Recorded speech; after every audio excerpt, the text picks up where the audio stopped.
ஓம் சாந்தி. 3/8/2025 காலை முரளி. ஓம் சாந்தி. அவ்யக்த பாப்தாதா ரிவைஸ்டு 28/3/2006 மதுபன். தாதி உடல்ல சிவத்தந்தை பிரம்மா தந்தை சொன்ன முரளி இது. நம்மளாம் இறை மாணவர்கள். சிவபாபா நமக்கு ஆசிரியராகி பாடம் எடுக்கிறாரு. நம்ம இப்போ கேட்கலாம்.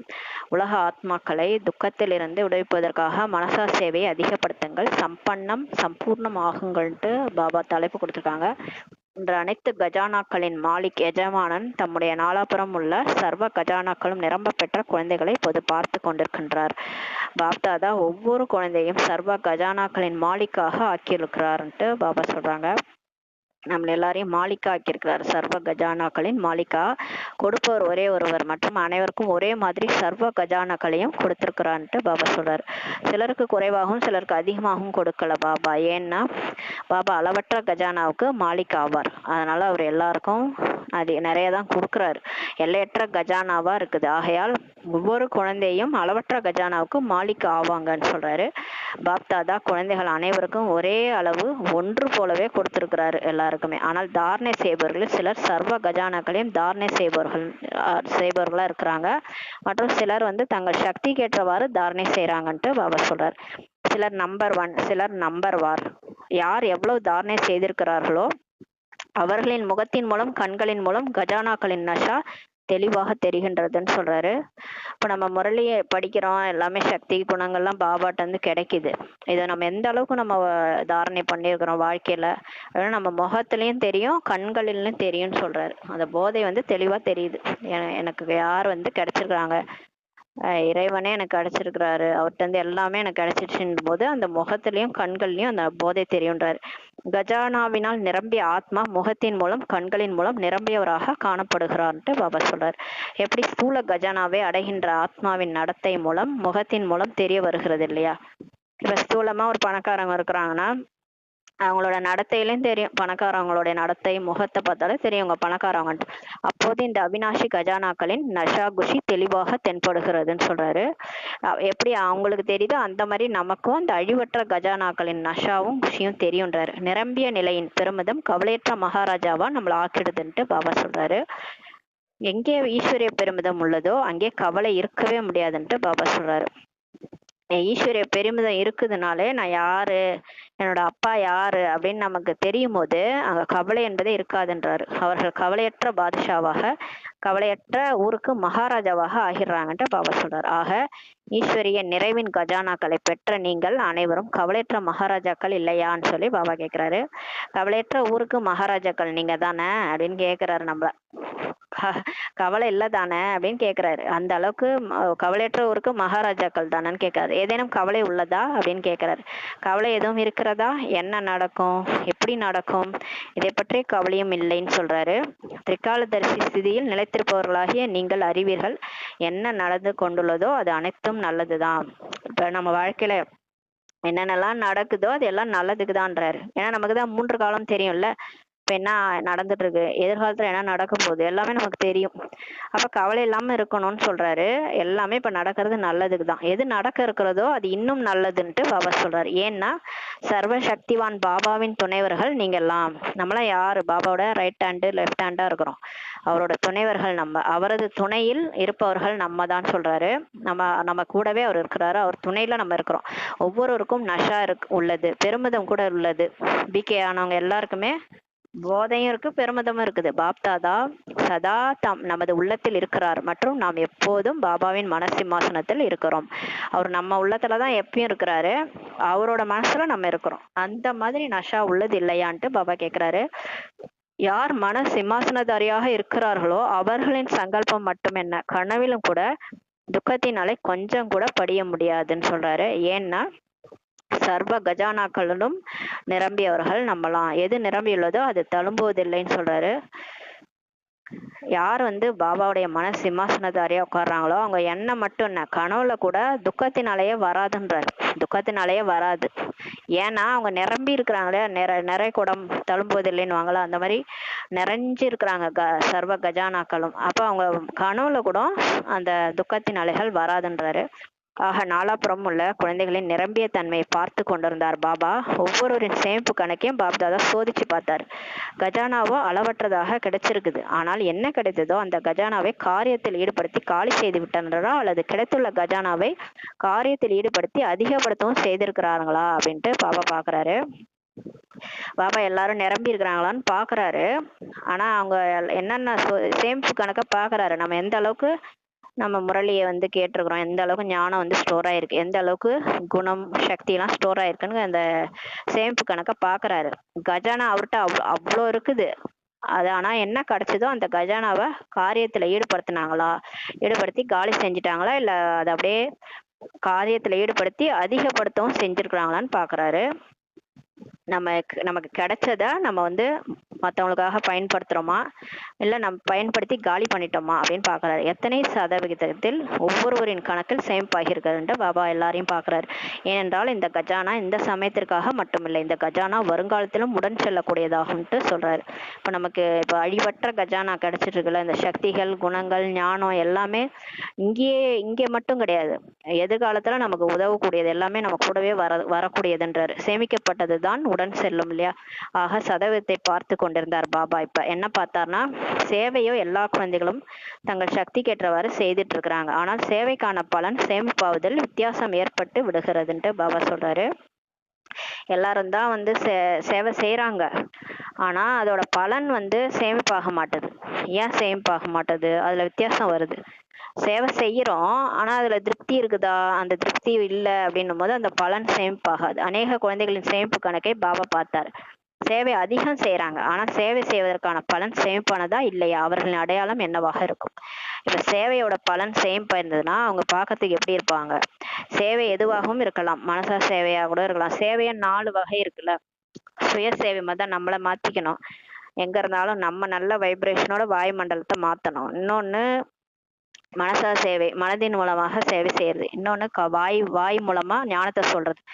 4வது கர்மனா சேவை, கர்மத்தின் மூலமாக நம்ம மற்றவங்களுக்கு சகயோகியாகி சேவை செய்யறது, பாபா நினைவுல இருந்து செய்யறது. 4 சேவை இருக்குது. அதனால சேவை எதுவாகவும் இருக்கலாம், மனசா சேவை, வாய்மொழி, கர்மனா. 3லும் 100% மார்க் உள்ளதுன்றாரு. நம்ம என்ன செய்யறோமோ அதுக்கு மார்க் பாபா போடுறாரு மேல இருந்து.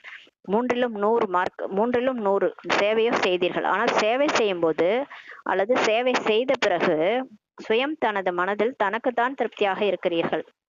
நம்ம சேவை செய்யறோம், சேவை செஞ்ச பிறகு கூட நம்ம வந்து திருப்தியா இருக்கிறோம். அதோட யாருக்கு சேவை செஞ்சீங்களோ, யார் சேவையில் துணையாகிறார்களோ, சேவை செய்பவரை பார்க்கிறார்களோ கேட்கிறார்களோ அவர்களும் திருப்தியாக இருக்கிறார்கள் என்றால் சேமிப்பாகிவிட்டது என புரிந்து கொள்ளலாம். பாருங்க, நம்மளும் திருப்தியா இருக்கணும். நம்ம யாருக்கு சேவை செய்யறோம், நம்ம கூட யாரெல்லாம் சேவை செய்யறாங்க. ஒரு சென்டர்ல போய் நம்ம ஒரு சமையல் செய்யறோம், நம்ம கூட இருந்து நமக்கு ஹெல்ப் பண்றாங்க, எல்லாருமே திருப்தியா இருக்கணும். நம்ம யாருக்கு போயிட்டு அந்த சாப்பாடை கொடுக்குறோம் அவங்களும் திருப்தியா அதை சாப்பிடணும். இப்ப வாய்மொழி சேவை கூட நம்ம வந்து படிச்சு பாபாவோட முரளியை சொல்றோம், அதை மத்தவங்க கேட்டு அதுல அவங்க வந்து திருப்தி அடையணும், அவங்களுக்கு அதுல ஒரு சுகம் அடையணும். நம்ம சொல்லும் போதே ஒரு ஆறுதலான பேச்சு அவங்களுக்கு கிடைக்கணும். பாபா சொல்றாரு பாபா சொல்றாருன்னு சொல்லும்போது அது மாதிரி சேவை வந்து செய்யும் போது நம்மளும் திருப்தியா இருக்கணும், மற்றவங்களும் திருப்தியா இருக்கணும். இதுதான். அப்ப அந்த மாதிரி இருக்கும்போது சேமிப்பாகி விட்டதுன்ட்டு புரிஞ்சுக்கலான்றாரு. தனக்கு திருப்தி, அனைவருக்கும் திருப்தி இல்லை என்றால் சேமிப்பின் சதவீதம் குறைஞ்சிடுதுன்ட்டு பாபா சொல்றாரு. இப்ப நம்மளும் திருப்தியா இல்லை, ஒரு சேவை செஞ்ச திருப்தியும் இல்லை, எல்லாருக்கும் திருப்தியும் இல்லைன்னா அத சேமிப்பின் கணக்கு குறையுதுன்றாரு. யதார்த்த சேவைக்கான விதி இதற்கு முன்பும் சொல்லியிருக்கிறோம். ஏற்கனவே பாபா நமக்கு சொல்லியிருக்கிறாரு. 3 விஷயங்கள் விதிபூர்வமாக இருந்தால் சேமிப்பு என்பது சொல்லப்பட்டதுன்றார். ஒன்று நிமித்தமான பாவம் இருக்கணும். நம்ம கருணை என்ற பாவம், கருணை பாவனை இருக்கணும். அதாவது நான் செய்யல, பாபா என்ன செய்விக்கிறாரு, அவர் செய்பவர் கரான்காரா, அவர் செய்ய வச்சிருக்காரு, நான் செஞ்சுட்டு இருக்கிறேன். 2வது நிர்மான், பணிவா இருக்கணும், பணிவு பாவனை இருக்கணும். 3வது நிர்மல, மாசற்ற சுபாவம் இருக்கணும். நிர்மல வார்த்தை இருக்கணும். வாயில இருந்து வார்த்தை வந்து தூய்மையான வார்த்தை வரணும். உள்ளத்துல என்ன இருக்கோ அது வெளியில வரணும். பாவனை மற்றும் சுபாவம், சொல், இந்த 3 விஷயங்களில் ஒரு விஷயம் கூட குறைவாக இருந்துச்சுன்னா 1 உள்ளது 2 இல்லை, 2 உள்ளன 1 இல்லை என்றால் அந்த பலகீனம் சேமிப்பின் சதவீதத்தை குறைச்சிருதுன்றாரு. அதாவது நிமித்தமா இல்ல, அதாவது நிமித்தம்னு நினைச்சுக்காம நான்ட்டு செய்யறது, அப்ப பணிவும் வராது, 2மே இல்ல. நிர்மலமா இருக்கிறது, ஏதாவது 1 இருக்குது இல்ல ஏதாவது 2 இல்ல, இல்லைன்னா ஏதாவது 2 இருக்குது 1 இல்ல, இந்த மாதிரி இருந்தா கூட இல்ல நிமித்தம்னு புரிஞ்சுக்குது. ஆனா பணிவா பேசாம இருக்கிறது. இந்த மாதிரி மாத்தி மாத்தி இருக்கிறோம்னா, அப்ப அந்த அதுல வந்து பலவீனம் இருக்குன்னா, சேமிப்பின் சதவீதம் குறைஞ்சிருது. ஆக 4 பாடங்களில் தன்னைத்தான் சோதிச்சு பாருங்க. இப்போ உங்கள நீங்க செக் பண்ணுங்க. எந்த அளவுக்கு முரளி படிக்கிறீங்க? ஞானம், அடுத்து யோகா எந்த அளவுக்கு செய்றீங்க? தாரணை எந்த அளவுக்கு செய்றீங்க? அத வாழ்க்கையில கொண்டு வரீங்களா? சிச்சுவேஷன் வருது. மாயா புயலே வீசுது. அந்த டைம்ல இந்த முரளிய தாரணம் பண்றோமா? அந்த ஞான பாயிண்ட்ட புத்தியில யூஸ் பண்றோமா? தாரணை செய்றீங்களா? சேவையும் செய்றீங்களா? இது 4 பாடங்களையும் உங்கள செக் பண்ணுங்க. 4 பாடங்களிலும் நமது கணக்கு சேம்பாகி இருக்குதா அப்படின்ட்டு பாருங்க. ஏன் பாப்தாதா பார்த்தாரு, அநேகரின் 4 விஷயங்கள் என்ன சொன்னோமோ பாவனா அதன்படி அநேக குழந்தைகளின் சேவா சமாச்சாரம் நிறைய இருக்குது. ஆனா சேமிப்பு கணக்கு குறைவாக இருக்குது. எல்லாரும் செய்யறாங்க சேவை, ஆனா சேவையில சேமிப்பு கணக்கு குறைவா இருக்குதுன்றாரு. அதாவது திருப்தி இருக்காது, அவங்களுக்கும் திருப்தி இருக்காது, மற்றவங்களுக்கும் திருப்தி இருக்காது. அந்த மாதிரி ஒரு சேவையை செஞ்சுட்டு இருப்பாங்க. ஒவ்வொரு கஜானாவையும் சோதித்து பாருங்கள். ஞானத்தின் கஜானா என்றால் என்னென்ன சங்கல்பம் கர்மம் செய்தீர்களோ அதை ஞானம் நிறைந்தவராகி செய்தீங்களா? இப்ப பாருங்க, ஃபர்ஸ்ட் பாபா ஞானத்துக்கு என்ன சொல்றாரு பாருங்க. ஞானம் வந்து நீங்க என்ன எண்ணம் உருவாக்குறீங்களோ, வேலை செய்றீங்க, இப்ப கர்மா செய்றீங்கன்னா அத ஞானத்தை அப்ளை பண்ணி அந்த டைம்ல ஞானம் ஞாபகம் வருதா? பாபா நினைவுல இருந்து அந்த காரியத்தை செய்யறேன், கர்ம யோகியாகி செய்றேன். பாபா அவதரிச்சுள்ள ஆத்மா மேல இருந்து வந்து நான் பரிசாவா இந்த உடல்ல அவதரிச்சிருக்கிறேன், இந்த காரியத்தை செய்யறேன். அந்த மாதிரி ஞானம் நிறைந்தவராகி செய்றீங்களா, இல்ல டென்ஷனா செய்றீங்களா? அந்த மாதிரி ஞானத்தின் கஜானாவை யூஸ் பண்றீங்களான்னு கேக்குறாரு. எண்ணம் கூட எண்ணத்தை கூட ஞானத்தின் அடிப்படையில எண்ணத்தை உருவாக்கணும். சாதாரணமாக ஆகவில்லையேன்னு சொல்லி கேக்குறாரு. இல்ல சாதாரணமா நான் இந்த உடல் உணர்வுல நான் இந்த உடல் தான் நினைச்சுக்கிட்டு டென்ஷன் ஆகிக்கிட்டு வேலை செய்யறது, எண்ணம் கூட எல்லாரும் உருவாக்குற மாதிரி நம்மளும் உருவாக்குறது, அந்த மாதிரி சாதாரணமா இருக்கிறீங்களா? யோகம் என்றால் சர்வ சக்திகளின் கஜானா நிறைந்திருக்க வேண்டும்ட்டு பாபா சொல்றாரு. யோகானாலே அது பவர் தான், பாபாட்ட இருந்து சக்தி வாங்குறது. அந்த நம்மளுடைய நம்மகிட்ட சர்வ சக்திகளின் கஜானா நிறைந்திருக்கணும். ஆக சோதித்து பாருங்கள். ஒவ்வொரு நாளின் தினச்சரியாவில் அன்றாட செயலில் சமயத்துக்கேற்றவாறு எந்த சக்தி தேவையோ அந்த சமயமே அந்த சக்தி கட்டளைப்படி இருந்ததா அப்படின்னு கேக்குறாரு. இப்ப அன்றாட வேலையில இப்ப செக் பண்ணுங்க, உங்களுக்கு டைமுக்கு தகுந்த மாதிரி எந்த சக்தி வேணுமோ அந்த சமயம் அந்த சக்தி வருதா அப்படின்னு செக் பண்ணுங்க. இப்ப பொறுமை சக்தி வேணும். இப்ப நம்ம பொறுமையா இருக்கிற டைமு நம்ம வந்து பொறுத்துக்காம நம்ம என்ன பண்ணிட்டோம், எதிர்கொள்ளும் சக்திய யூஸ் பண்ணிட்டோம். அந்த அந்த சக்தி வந்துருச்சு. பொறுக்காம இருக்கிறோம் அப்படின்னா அப்ப என்ன ஆயிடும், அந்த இடத்துல பிரச்சனை வந்துடும். அதனால எந்த சக்தி டைமுக்கு தேவையோ அது வந்து நீங்க கட்டளைப்படி இருந்ததான்ட்டு செக் பண்ணுங்க. அப்பதான் நம்மள என்னன்னு சொல்ல முடியும், மாஸ்டர் சர்வசக்திவான் சொல்ல முடியும். மாஸ்டர் சர்வசக்திவான் என்பதன் அர்த்தமே எஜமானன் என்பதுதான்ட்டு பாபா சொல்றார். சமயம் கடந்த பின் சக்தியை யோசித்து கொண்டே இருந்து விட்டீர்கள் என்று இருக்கக்கூடாதுன்ட்டு பாபா சொல்றார். அப்ப டைம் முடிஞ்சு போச்சு, நம்ம பொறுமை சக்தியை கூப்பிட்டோம், அது வரல, அதுக்கப்புறம் வருது, லேட்டா வருது, அப்ப சக்தியை யோசிச்சுக்கிட்டே இருந்துட்டோம் அப்படின்னு இருக்கக்கூடாது. சமயத்தில் கட்டளையிடும் போது எமர்ஜ் ஆகவில்லை, ஒரு சக்தியை கூட கட்டளைப்படி நடத்த முடியவில்லை என்றால் நிர்விக்ன ராஜ்யத்தின் அதிகாரியாக எப்படி ஆவீங்கன்ட்டு பாபா சொல்றாரு. இப்ப நம்ம வந்து கூப்பிடுறோம் ஒரு சக்திய, அது வரல, அது வரல, ஒரு சக்தி கூட நம்மகிட்ட வரல, ஏன்னா நம்ம சீட்லயே உட்காரலன்னும் போது ஒரு சக்தி கூட வரலன்னும் போது அப்ப என்ன சொல்றாரு பாபா, நிர்விக்ன ராஜ்யத்தின் அதிகாரியாக எப்படி ஆவீங்க? தடையற்ற ராஜ்யம், அதாவது ஆரம்பத்துல இருந்து கடைசி வரைக்கும் நம்ம ராஜாவா சத்தியுகத்துல திரேதாயுகத்துல இருக்கணும்னா இங்கேயே நம்ம அந்த ஸ்திதியை கொண்டு வரணும், அப்பதான் ஆவீங்கன்றாரு. ஆக சக்திகளின் கஜானா எவ்வளவு சேமிப்பாகி உள்ளதுன்ட்டு செக் பண்ணுங்க. எதை சமயத்தில் காரியத்தில் ஈடுபடுத்துகிறார்களோ அது சேமிப்பாகின்றதுன்னு சொல்றாரு. இப்ப நம்ம வந்து சக்திய நம்ம வந்து வாங்கி வாங்கி வச்சுக்க கூடாது. இப்ப பீரோல வந்து ஒரு காசு வாங்குறோம், பீரோல அப்படியே வாங்கி வாங்கி வச்சுக்கிட்டு அது என்ன ஆகும், அது வேஸ்ட் தானே. கடைசியா ஏதாவது ஒரு பூகம்பம் வந்தா அழிஞ்சு போயிடும், அவ்வளவுதான். அந்த காசை பயன்படுத்தணும், அதுதான் இப்ப வந்து செயல்ல பயன்படுத்தும் போது அது யூஸ் ஆகும். நமக்கு பயன்படுத்துறோம், மத்தவங்களுக்கு பயன்படுத்துறோம், அந்த காசு வந்து அப்பதான் அதிகரிக்கும் இல்லையா?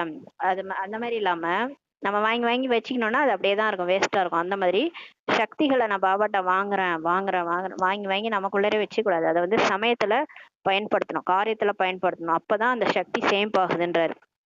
அப்ப எதிர்கொள்ளும் சக்தி, பொறுத்து கொள்ளும் சக்தி, ஒவ்வொரு சக்தியும் அந்த அந்த டைம்ல பயன்படுத்தணும். எனது கணக்கு என்ன என்பதை சோதித்து கொண்டே செல்கிறீர்களா? ஏனென்றால் பாப்தாதாவுக்கு குழந்தைகள் மீது அதிக அன்பு உள்ளதுன்ட்டு பாபா சொல்றார். பாப்தாதா இதை தான் விரும்புறார், குழந்தைகள் அனைவரின் சேமிப்பு கணக்கும் நிரம்பி இருக்கணும்ட்டு பாபா விரும்புறாரு. தாரணையிலும் நிறைவு இருக்கணும், தாரணையின் அடையாளம் ஒவ்வொரு கர்மமும் குணம் நிரம்பியதாக இருக்கும்னு சொல்றாரு. இப்ப பாபா பாருங்க, நம்மள அப்படி இருக்க விரும்புறாரு. சேமிப்பு கணக்கு நிரம்பி இருக்கணும், தாரணையிலும் நிறைவு இருக்கணும். யார் தாரணை பண்ணிட்டாங்களோ, யோகா ஞானத்தையும் யோகாவையும் தாரணை பண்ணிட்டாங்களோ, அவங்களுடைய ஒவ்வொரு கர்மமும் எப்படி இருக்கும்னா குணம் நிரம்பியதாக இருக்கும். அவங்கள பார்த்தாலே எப்படி இருக்கும்? தேவதை மாதிரி இருக்கும். எந்த சமயம் எந்த குணம் தேவையாக உள்ளதோ அந்த குணம் முகம் நடத்தில் எமர்ஜாகி காணப்பட வேண்டும் சொல்றாரு. இப்போ நம்ம பொறுமையா இருக்கணும். அந்த டைம்னா நம்ம முகத்துல அந்த பொறுமை தெரியணும். அந்த குணம் வந்து முகம் மற்றும் நடத்தையில எமர்ஜ் ஆகி காணப்படணும்ன்றாரு. இப்போ ஒருத்தவங்க சோகமா இருக்கிறாங்க, நம்ம போயிட்டு நம்ம அவங்களுக்கு என்ன பண்ணணும்? ஒரு ஆறுதல் கொடுக்கணும், ஒரு துளி அன்பு காட்டணும். அப்ப நம்ம எப்படி நம்மகிட்ட அன்பு குணம் எமர்ஜ் ஆகணும். அன்பு கடல், மாஸ்டர் அன்பு கடலா நம்ம ஆகணும். நம்ம முகத்துல அந்த அன்பு வெளிப்படணும், நடத்தையிலும் அன்பு வெளிப்படணும், எமர்ஜ் ஆகி காணப்படணும். சூழ்நிலைக்கு தகுந்த மாதிரி நம்ம மாறணும். எந்த ஆத்மாவுக்கு எந்த டைம்ல என்ன தேவையோ அதை நம்ம கொடுக்கணும். இப்ப வெளி உலகத்துல வழங்க அப்படி கிடையாது. நம்ம சோகமா இருப்போம், நமக்கு வந்து துக்கம் கொடுப்பாங்க, நம்ம எரியிறத்தில எண்ணெயை ஊத்துவாங்க, பேசுற வார்த்தைகள்லாம் எரியிறத்தில எண்ணெயை ஊத்துற மாதிரி இருக்கும். அந்த மாதிரிதான் நான் கேஸ் இருப்பாங்க. ஏன்னா அவங்கள்ட்ட குணங்கள் கிடையாது, எந்த குணமும் என்கிட்ட இல்லை அப்படிதான் சொல்லுவாங்க. ஏன்னா அவங்க வந்து அந்த மாதிரி இருக்கிறாங்க. ஆனா பாபா குழந்தையாலும் ஈஸ்வரிய குழந்தைகள் எப்படி இருக்கணும்னா, நம்ம வந்து யார் அந்த துக்கத்துல இருக்காங்களோ அவங்களுக்கு என்ன சொல்லணும்? அந்த எரியிறத்தில நம்ம தண்ணியை ஊற்றணும், தண்ணியை ஊற்றி அணைக்கணும். அணைக்கிற மாதிரி நம்மளுடைய நடத்தை இருக்கணும். அந்த மாதிரி எமர்ஜ் ஆகணுன்றார். எந்த ஒரு குணமாவது குறைவாக இருந்தால், உதாரணமாக சரளத்தன்மையின் குணம் கர்மத்தின் சமயத்தில் அவசியமாக உள்ளதுன்றாரு. அதாவது இப்ப ஏதாவது ஒரு குணம் குறைவா இருந்துச்சுன்னா, உதாரணமா எக்ஸாம்பிள் சொல்றாரு. என்னன்னா, சரளத்தன்மையின் குணம் கர்மத்தின் சமயத்தில் அவசியமா இருக்குது. இப்ப நம்ம வேலை செய்யும் போது ஒருத்தவங்க மற்றவங்கள்ட்ட கடினத்தன்மையை காட்டக்கூடாது, சரளமா இருக்கணும். அதாவது இப்போ ஒரு சமைச்சிட்டு இருக்கிறோம், இப்போ ரெண்டு பேர் சேர்ந்து ஒருத்தவங்க சமைச்சானா பிரச்சனை இல்லை, ரெண்டு பேர் சேர்ந்து சமைக்கிறோம்னு நினைச்சுக்கோங்களேன். இது இங்க இருக்கு, இதை போடவா அதை போடவா, இது எங்க இருக்கு சொல்லுங்க அப்படின்னு எடுக்கும்போது சரளமா பேசிக்கணும்.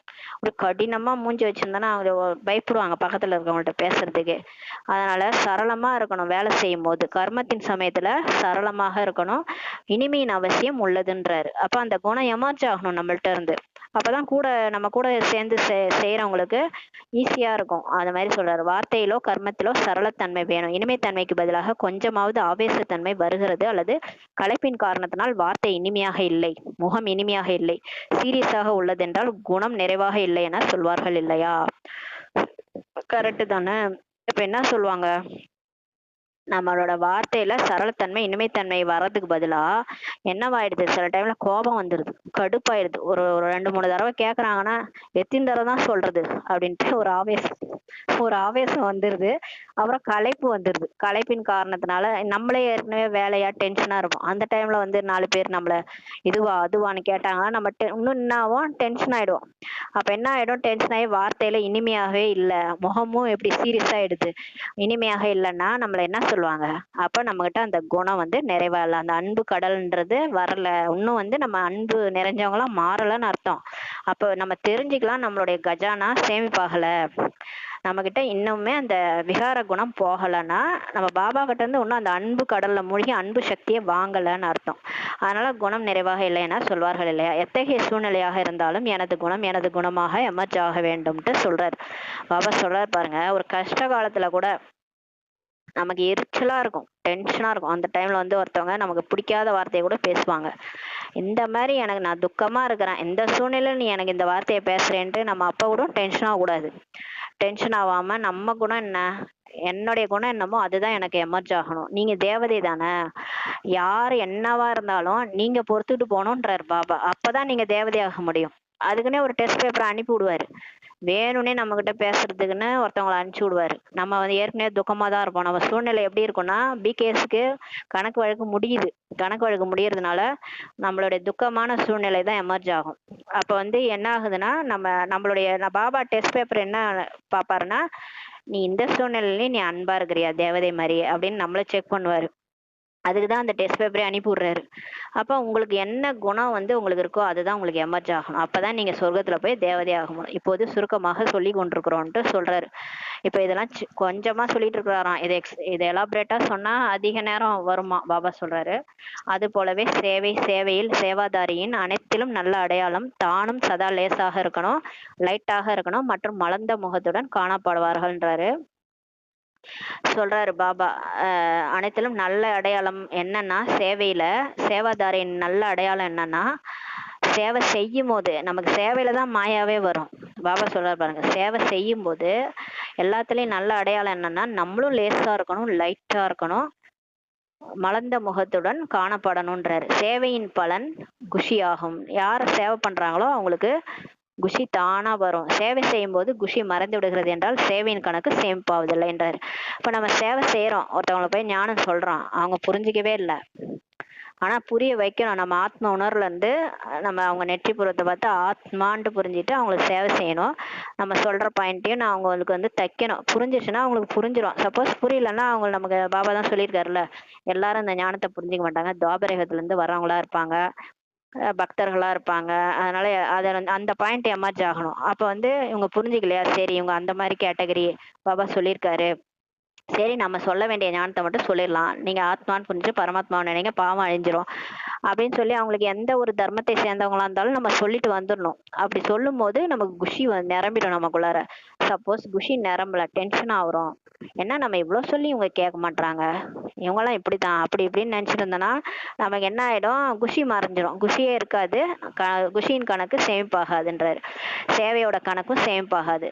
அப்ப என்ன ஆகுது, பாபாவுடைய ஞானத்தை நம்ம என்ன பண்ணணும், அங்க அப்ளை பண்ணணும். சேவை செய்யும் போது தான் மாயா வரும், நிறைய மாயா வரும். அந்த டைம்ல அப்ளை பண்ணணும். சேவை செய்தீர்கள், சமயம் ஒதுக்கினீர்கள், முயற்சியும் செய்தீர்கள் என்றால் கொஞ்சம் சதவீதத்தில் தான் அது சேமிப்பாகுன்றாரு. இப்ப சேவையும் செய்யறோம், டைம் அதுக்காக ஒதுக்குறோம், முயற்சியும் செய்யறோம்னா அது கொஞ்சம் சதவீதத்துல தான் சேமிப்பாகும், வீணாகி போய்விடாது. ஆனால் எவ்வளவு சதவீதத்தில் சேமிப்பாக வேண்டுமோ அவ்வளவு ஆகிறதே இல்லை இப்பன்னு சொல்றாரு. அது போலவே தான் சம்பந்தம் தொடர்பின் அடையாளம் கூட ஆசீர்வாதங்களின் பிராப்தி ஆக வேண்டும்ன்றாரு. இப்ப நம்ம கூட யாரெல்லாம் சம்பந்தம் தொடர்புல இருக்கிறாங்களோ அவங்க எல்லாரும் நமக்கு ஆசீர்வாதம் கொடுக்கணும், அந்த அளவுக்கு நம்ம நடந்துக்கணும், நம்மளோட கர்மம் அப்படி இருக்கணும். அப்ப ஆசீர்வாதங்களின் பிராப்தி நமக்கு ஆகணும். யாருடைய சம்பந்தம் தொடர்பில் வந்தாலும் அவரது மனதிலிருந்து உங்களுக்காக ஆசீர்வாதங்கள் தான் வெளிப்பட வேண்டும். இப்ப நம்ம நான் பிகேஸ் கூடயும் பழகிறோம், பிகேஸ் கூடயும் பழகிறோம், சென்டர்ல போனா பிகேஸ், நம்ம கூட இருக்கிறவங்க வீட்டுல இருக்கிறவங்க சிலர் நான் பிகேஸா இருப்பாங்க, சிலர் பிகேஸா இருப்பாங்க. அவங்க கூட பழகினாலும் அவங்க எப்படி இருந்தாலும் சரி, ஆனா நீங்க அவங்களுக்கு என்ன கொடுக்கணும், ஆசீர்வாதம் தான் கொடுக்கணும்.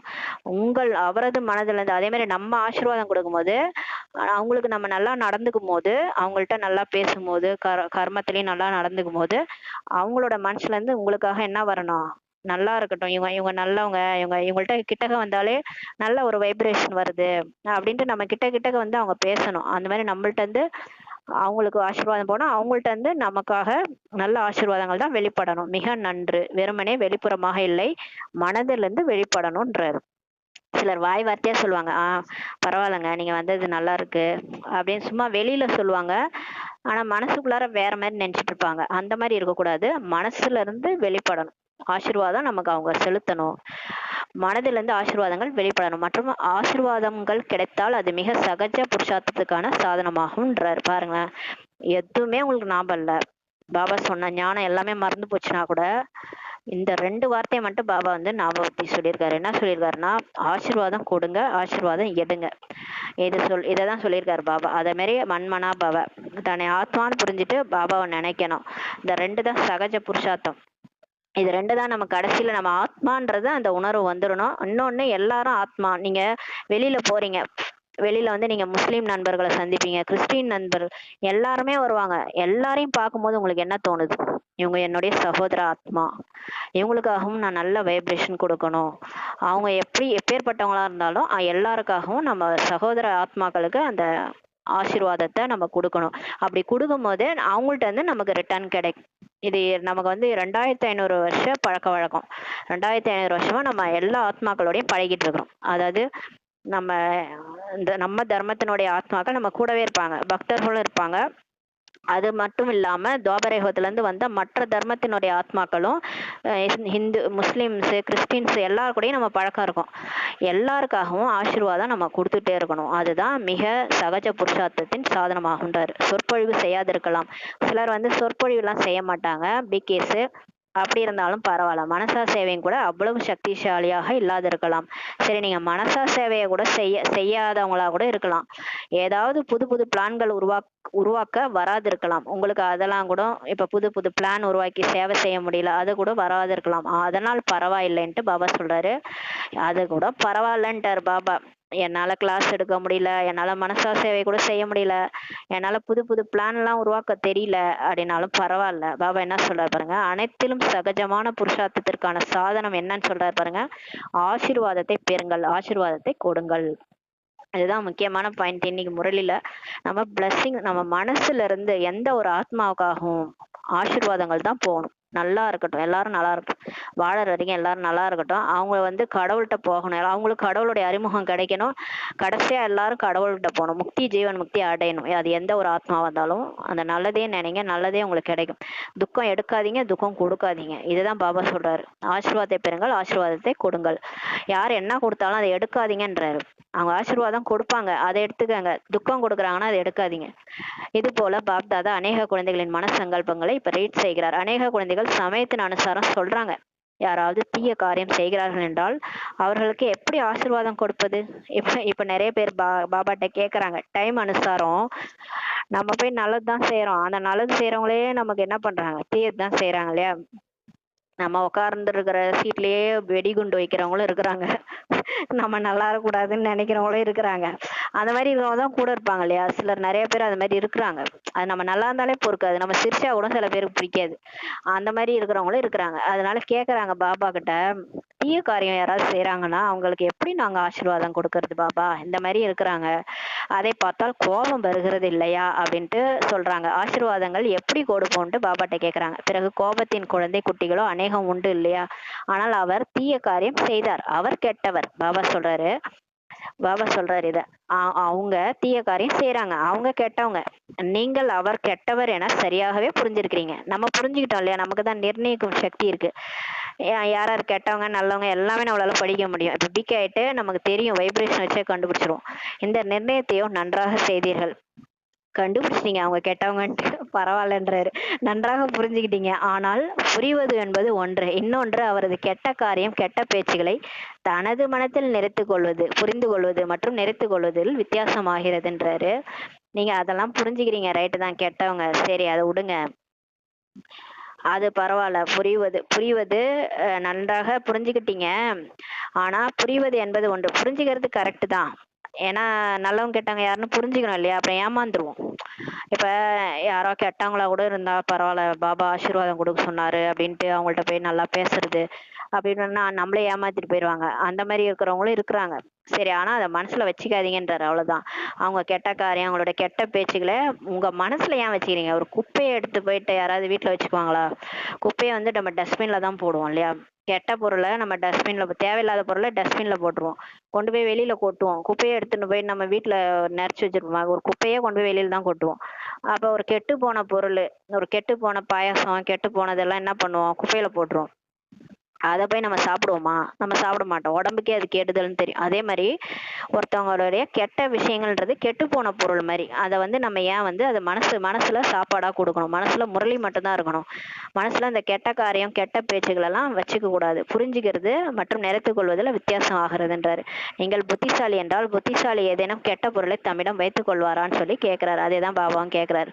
நம்மலாம் புத்திசாலி தானே, ஞானம் நிறைஞ்சவங்க தானே, அப்ப இவங்க விஷயம் அவங்க விஷயம் இதெல்லாம் புத்தியில வச்சுக்குவீங்களா அப்படின்னு கேட்கிறாரு. ஆனால் அது கெட்டது, நீங்கள் அதை மனதில் நிறுத்திக் கொண்டீர்கள். அதாவது நீங்கள் கெட்ட பொருளை தன்னிடம் வைத்துக் கொண்டீர்கள், பாதுகாத்தீர்கள்.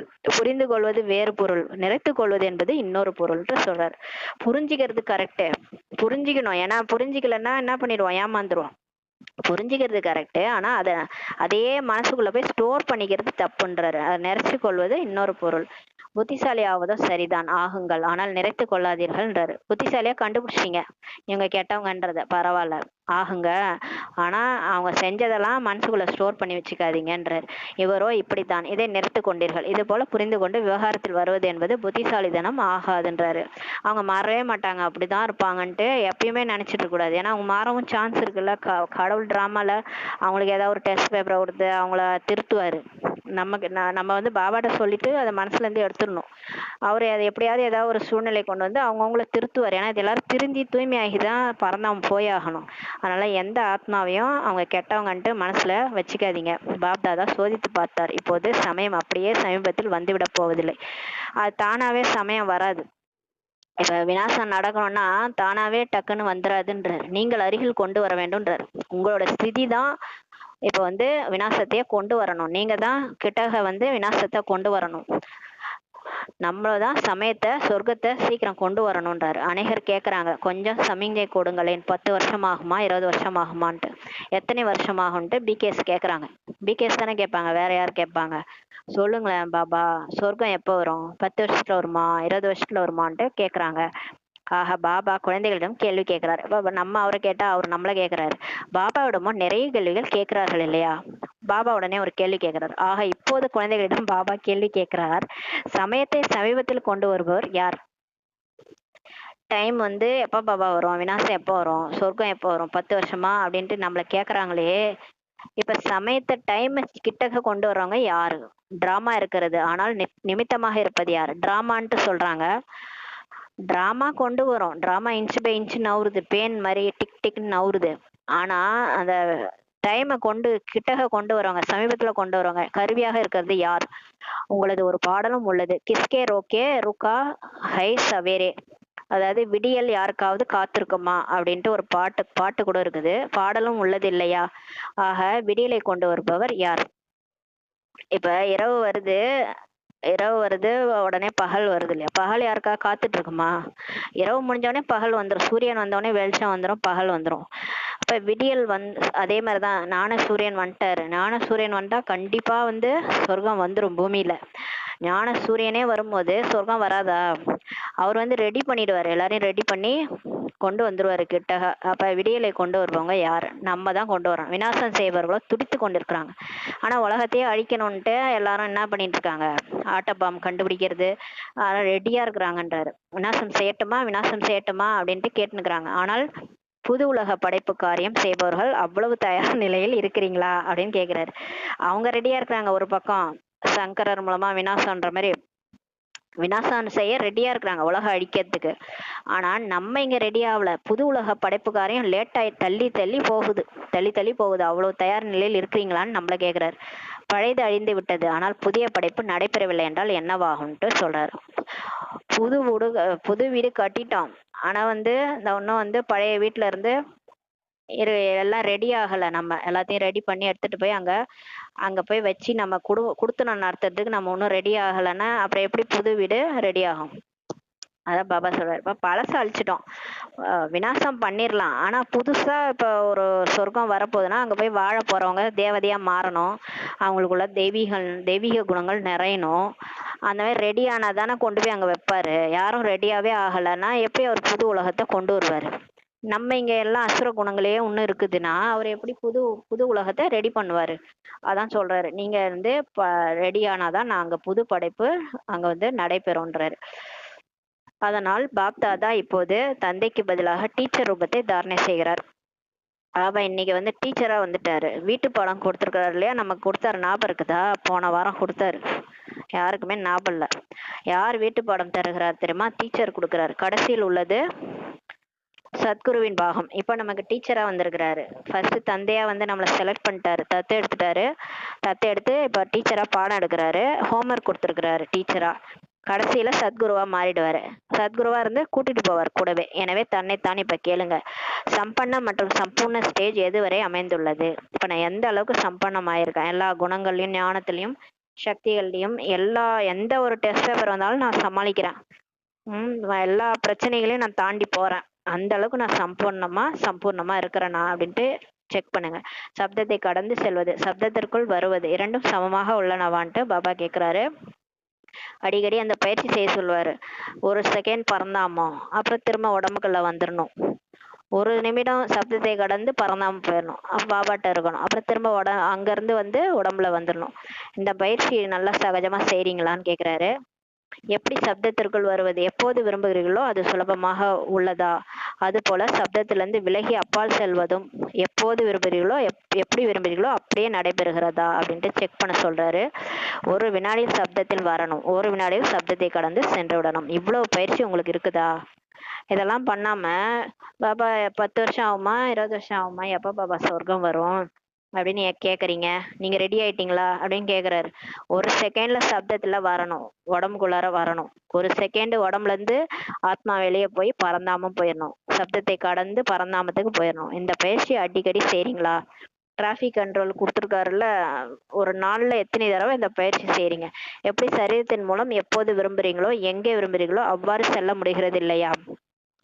இப்ப நம்ம வந்து இந்த உடலை வச்சுக்கிட்டு காசி ராமேஸ்வரம்ட்டு எங்கேயா கிளம்புனோம்னா எப்ப முடியுதோ எங்க முடியுதோ போறோம் இல்லையா, உடம்பு வச்சுக்கிட்டு. அது போல மனசு புத்தி மூலம் எப்போது விரும்புறீங்களோ எங்க விரும்புறீங்களோ அங்கே வரவும் போகவும் முடியுதா அப்படின்னு கேக்குறாரு. பாருங்க, உடம்ப வச்சுன்னு கூட எங்கேயாவது போயிடலாம் போலகுது, ஆனா இந்த மனசு புத்திய வச்சுன்னு போக முடியல.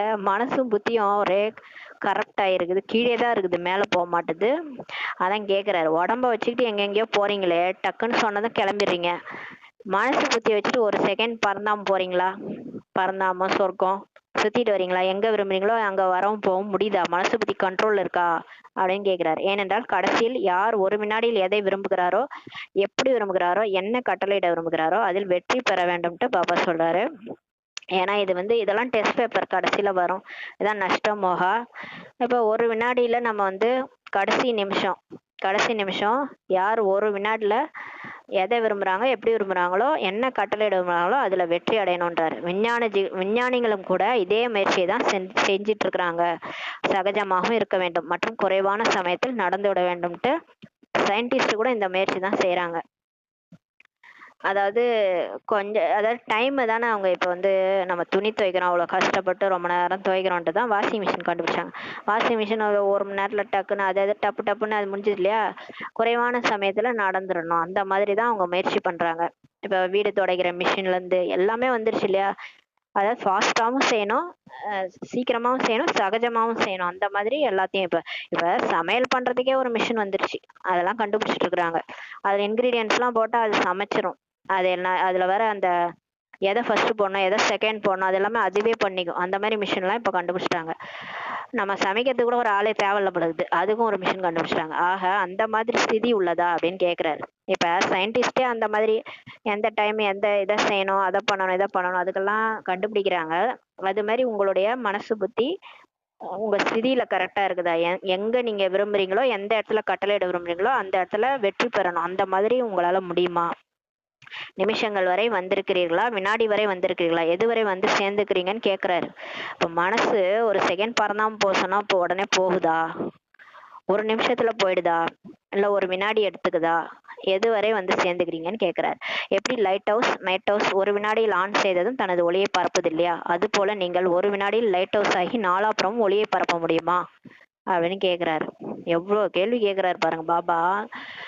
ஒரு லைட் ஹவுஸ் இருக்குன்னா அது அது வந்து அந்த கப்பலுக்கு வழிகாட்டுது இல்ல, சுவிட்ச் ஆன் பண்ணதும் ஒளியை பரப்புது. நீங்க அந்த மாதிரி டக்குன்னு சுவிட்ச் ஆன் பண்ணதும் ஒளியை பரப்புறீங்களா? நாலாபுறமும் ஆத்மாக்களுக்கு எவ்வளவு பேர் துக்கத்துல இருக்கிறாங்க, அவங்களுக்கு லைட் ஹவுஸ் ஆகி சக்தி கொடுக்குறீங்களா? அவங்க எல்லாம் உங்களை நோக்கி வரணும், வழிகாட்டணும் நீங்கன்றாரு. இந்த ஸ்தூல கண்கள் ஒரு இடத்தில் அமர்ந்து கொண்டு தொலை தூரம் வரை பார்க்க முடிகிறது இல்லையா, தனது திருஷ்டியை பரப்ப முடிகிறது இல்லையா, அது போல நீங்கள் மூன்றாவது கண் மூலம் ஓரிடத்தில் அமர்ந்தவாறு நாலாபுறமும் வரதாதா விராதா ஆகி ஒரு பார்வையிலே திருப்திப்படுத்த முடியுமா அப்படின்னு கேக்குறாரு. பாருங்க, இப்ப இந்த கண்ணால நம்ம எவ்வளவு தூரம் பார்த்தாலும் பார்க்க முடியுது இல்லையா, அந்த மாதிரி மூன்றாவது கண் மூலமாக எவ்வளவு தூரத்துல இருக்கிற ஆத்மாக்களுக்கும் ஒரு நம்மளுடைய பார்வையாலேயே திருப்திப்படுத்தணும். அவ்வளவு பக்தர்கள் வந்து நிப்பாங்க கியூல. இந்த திருப்பதி லட்சுமி நாராயணன் கோயில்ல பாருங்க, எவ்வளோ கியூ எங்கெங்க நிக்குது. அவரை பார்க்கணும், ஒரு நொடி தர்ஷன். அதுதான் கடைசியில அந்த ஒரு ஒரு நொடிக்காக பாபா ரெடி பண்ணிட்டு இருக்கிறாரு. இப்போ வரதாதா விதாதாவா ஆகி எல்லாரையும் நீங்க திருப்திப்படுத்த முடியுமா அப்படின்னு கேக்குறாரு. தன்னை அனைத்து விஷயங்களிலும் சோதித்து கொண்டிருக்கிறீங்களா அப்படின்னு கேக்குறாரு. இப்ப செக் பண்ணுங்க. இப்ப பாபா, என் பிரச்சனையே வச்சுன்னு நான் போராடின்னு இருக்கிறேன். நான் எங்க இருந்து பாபா உலகத்துல இருக்கிற பக்தர்களுக்கு ஒரு பார்வையில திருப்திப்படுத்துறது அப்படின்னு செக் பண்ணுங்கன்றாரு. அப்ப நம்ம வந்து இப்ப சுய சோதனை பண்ணணும். நம்ம வந்து அந்த மாதிரி மாறிட்டோமா? அந்த அளவுக்கு மூன்றாவது கண் கிளீன் மற்றும் கிளியராக உள்ளதா? இப்ப நம்மளுடைய மூன்றாவது கண் ஆத்மா என்ற மூன்றாவது கண் மனசு புத்தி கிளீனா இருக்குது, கிளியரா இருந்தாதான் நம்ம எதிரால வர ஆத்மாக்களுக்கு எல்லாத்தையும் நம்மளால கொடுக்க முடியும். அனைத்து விஷயங்களிலும் கொஞ்சம் கூட பலவீனம் இருக்குமானால் அதற்கு காரணம் இதற்கு முன்பும் சொல்லியிருக்கிறோம். இந்த எல்லைக்குட்பட்ட பற்றுதல் நான் மற்றும் எனது என்பது இருக்குது அப்படின்ட்டு பாபா சொல்றாரு. அப்ப இது ஏற்கனவே நமக்கு சொல்லிட்டார் பாபா. என்ன சொல்லியிருந்தாருன்னா, பலகீனம் கொஞ்சம் இருந்தாலும் அதுக்கு காரணம் என்னன்னா, எல்லாமே நான் எனது தான். அந்த தேக அபிமானத்துல மாட்டிட்டு இருக்கிறோம். எப்படி நான் என்பதற்காக தெளிவுபடுத்தப்பட்டது, வீட்டு பாடம் கொடுக்கப்பட்டது. போன வாரம் சொன்னாரு, ஞாபகம் இருக்குதா? 2 நான் ஞாபகம் இருக்கா எல்லாருக்கும்? 2 நான் என்பதை முடித்துவிட்டு ஒரு நான் என்பதை வைத்துக் கொள்ள வேண்டும்ட்டு போன வாரம் சொன்னாரு. அதாவது நான் சொல்லிட்டு சுப்ரியாரிட்டி காம்ப்ளெக்ஸ்ல பேசுறது, நான் செய்யறதான் ரைட்டு, நான் சொல்றதான் எல்லாரும் செய்யணும் அப்படின்னு பேசுறது. இன்னொன்னு, நான் ஒரு வேஸ்ட், எனக்கு ஒண்ணுமே தெரியாது, என்னெல்லாம் பாபா எதுக்குதான் பிகே செலக்ட் பண்ணாரு தெரியல இப்படின்னு சூப்பர் இன்ஃபீரியரா பேசுது. ரெண்டுமே அவருக்கு பிடிக்கலையா, அந்த வந்து சவுண்டை குறைச்சிடுறாரு, அதாவது சுவிட்ச் ஆஃப் பண்ணிடுறாரு. அந்த மாதிரி பேசுறதுக்கு சவுண்டை குறைச்சிடுறாருன்னு சொல்லியிருந்தாரு போன வாரம், ஞாபகம் இருக்கா? இன்னொரு நான் வந்து ஆத்மாபிமானி நான், அது பரவாயில்லன்ட்டாரு. 2 நான்றத விட்டுட்டு ஆத்மாபிமானி நான்றத வைக்கணும். அனைவரும் இந்த வீட்டு பாடத்தை செஞ்சீங்களான்னு கேக்குறாரு. ஹோம்ஒர்க் கொடுத்துட்டு டீச்சர் வந்து ஹோம்ஒர்க் முடிச்சிட்டீங்களான்னு கேக்குறாரு. நம்மளாம் முடிச்சோமா? யார் இந்த வீட்டு பாடத்தில் வெற்றி பெற்றார்களோ அவர்கள் கை உயர்த்துங்கள்ட்டு இப்ப நம்மள கேட்கறாரு. நம்ம மாட்டிக்கிட்டோம் பாருங்க. பாப்தாதா அனைவரையும் இப்ப பார்த்தாரு. தைரியம் வைங்கன்றாரு. பயப்படாமல் கை உயர்த்துங்க, நல்லது, வாழ்த்துக்கள் கிடைக்கும். மிக கொஞ்சம் பேர், இவர்கள் அனைவரின் கைகளை டிவியில் காட்டுங்கன்னு சொல்ற. கொஞ்சம் பேர் தான் கை உயர்த்துக்காங்க, ஏன்னா ஹோம்ஒர்க் முடிக்கல யாரும். அதனால பாபா டிவியில காட்ட சொல்றார். மிக சிலர் தாம் கை உயர்த்திருக்கிறார்கள், இப்போது என்ன செய்யலாம்? பாபா சொல்றார், ஹோம்ஒர்க்கே முடிக்கல. போன வாரம் கொடுத்த ஹோம்ஒர்க் முடியல, கொஞ்சம் பேர் தான் கை உயர்த்திருக்காங்க, இப்ப என்ன செய்யலாம்? அனைவருக்கும் தங்கள் மீதே சிரிப்பும் வருகிறது. எல்லாருக்கும் அவங்கள நினைச்சு அவங்களுக்கே சிரிப்பு வருது. நல்லது. 2வது வீட்டு பாடமாக இருந்தது என்னது? 2வது இன்னொரு வீட்டு பாடம் கொடுத்தாரு ஹோம்ஒர்க். என்னன்னா, கோபத்தை விடுவது. கோபத்தை விட சொல்லியிருந்தாரு இல்லையா? இதுவோ சுலபம் தான் இல்லையான்னு கேக்குறாரு. ஆக கோபத்தை யார் விட்டுருக்குறாங்க? பாபா கேக்குறாரு, கோபத்தை யார் விட்டுருக்குறாங்க அப்படின்னு கேக்குறாரு.